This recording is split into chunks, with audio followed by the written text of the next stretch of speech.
Hey Blake, how you doing this week? Good, thank you. Your defense, 2 games in a row now, has really picked it up in the latter stages of games, late in the third quarter, fourth quarter, and has been relatively perfect, just at a whole nother level. Have you started to like try to put a theory together as to why it's happening that way? And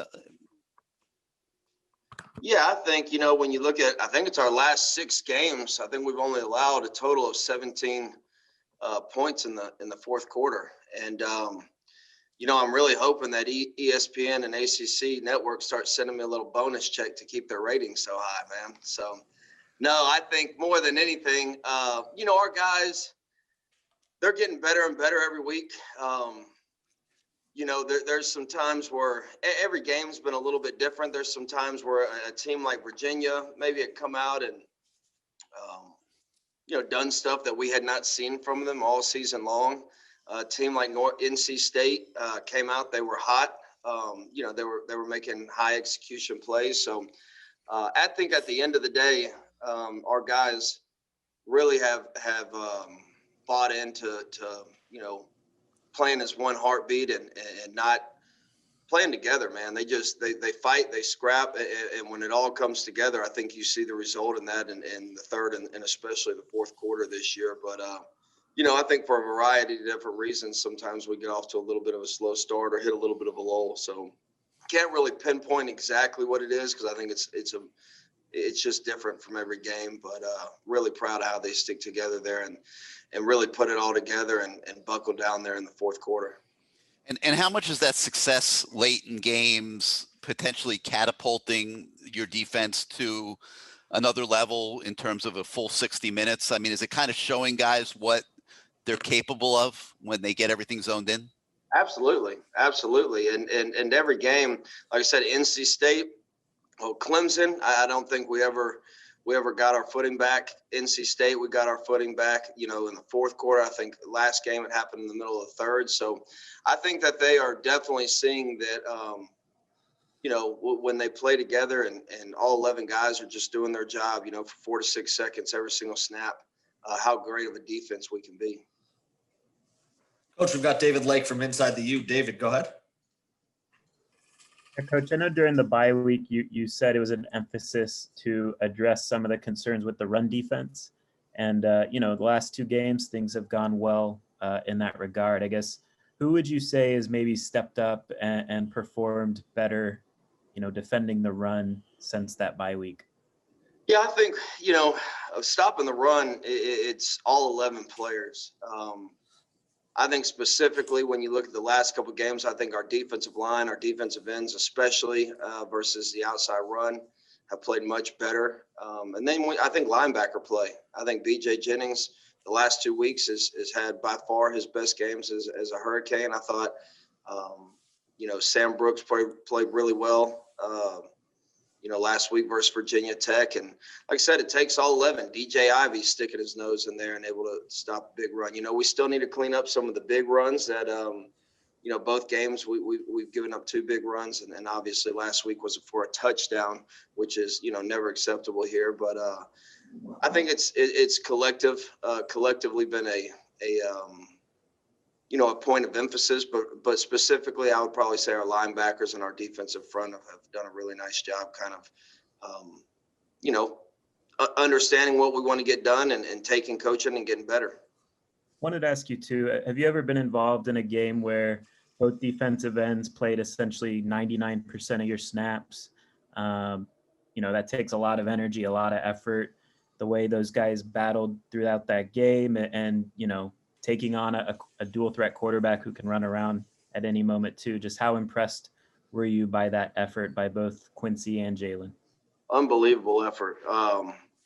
Really, when you talk about, it's easy to sit here and talk about next man up mentality and how weird 2020's been. And but for those guys to play with the effort, neither one of them, I don't think, had a loaf maybe the entire game when we went back and graded the film. And multiple guys stepped up. Sam Brooks, I think, played 72 snaps for us. A lot of guys understood what was at stake. And just proud of the unit overall. It hadn't been easy, and other teams I know have been going through some of the same issues, but when you talk about a mobile quarterback and a run first offense, and then actually getting back, and then forcing them to throw the ball however many times in a row at the end of the game, and those guys were relentless, man. I can't say enough good things about those two, and really as a unit overall, really, really proud of the guys. Coach, we've got Barry Jackson from the Miami Herald. Barry, go ahead.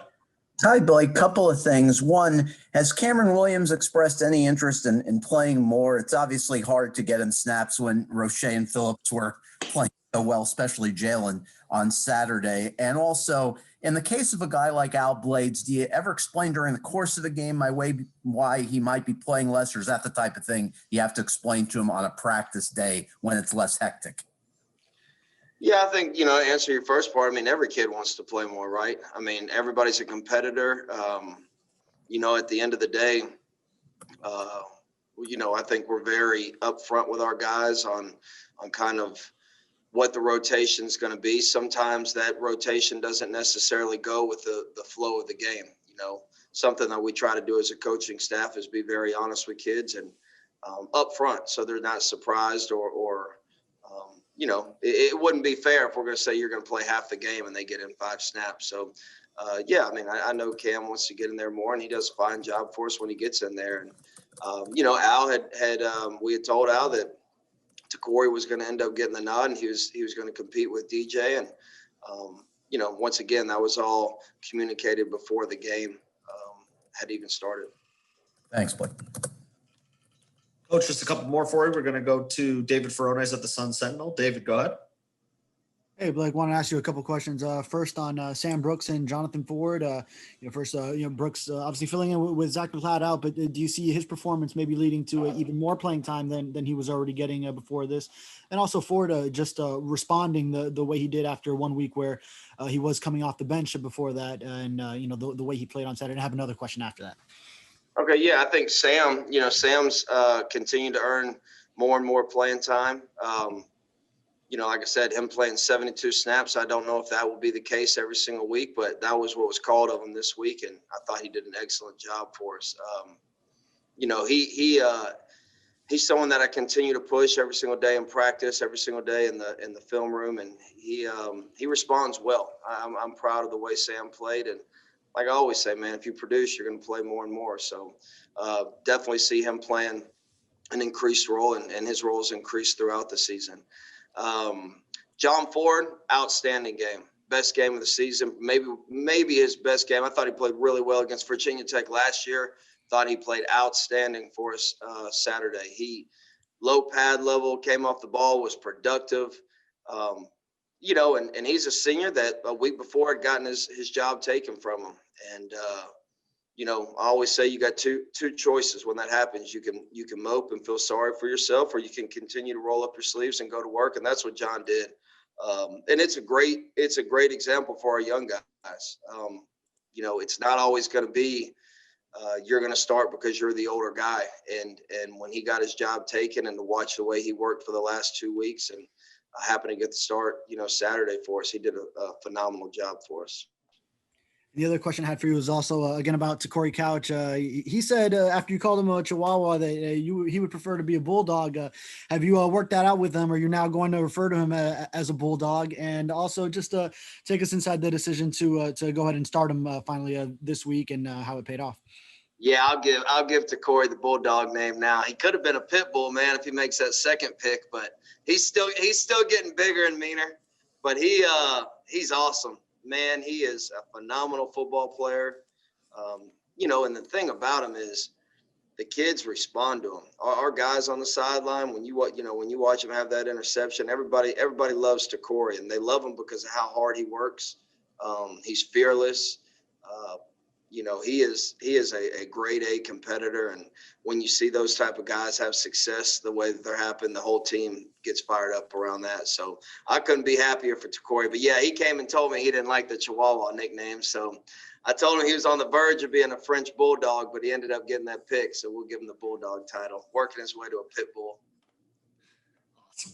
Last up, Coach, we have Manny Navarro from The Athletic. Manny, go ahead. Hey, Coach, congrats on the win on Saturday.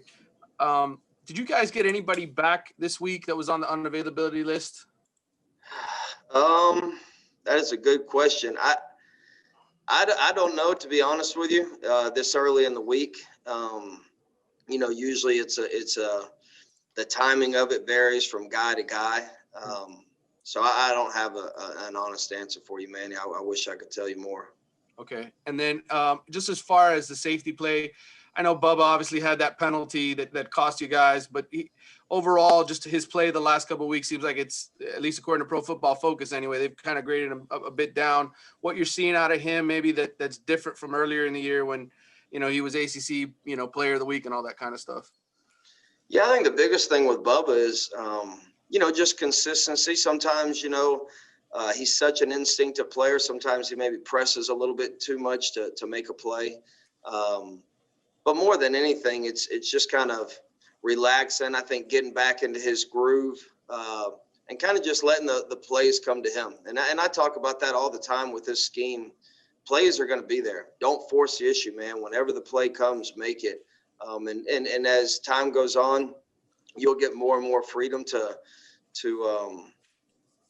kind of ad lib. I know Jaquan Johnson, obviously I wasn't here, but I know he made a ton of plays within the scheme and then also instinctively. So I think it's a fine line a little bit. I think sometimes he just needs to relax and let some of the plays come to him. Sometimes I think he's pressing a little bit too much, but he's going to be fine. We haven't lost any confidence in Bubba. The one thing about him, he's going to play his tail off every single week, and he's going to tackle. And, those are things that we pride ourselves on. So Bubba's going to be just fine. Great. Coach, well, thanks for spending a few minutes with us today, and good luck this week in practice. Appreciate it. Thank y'all.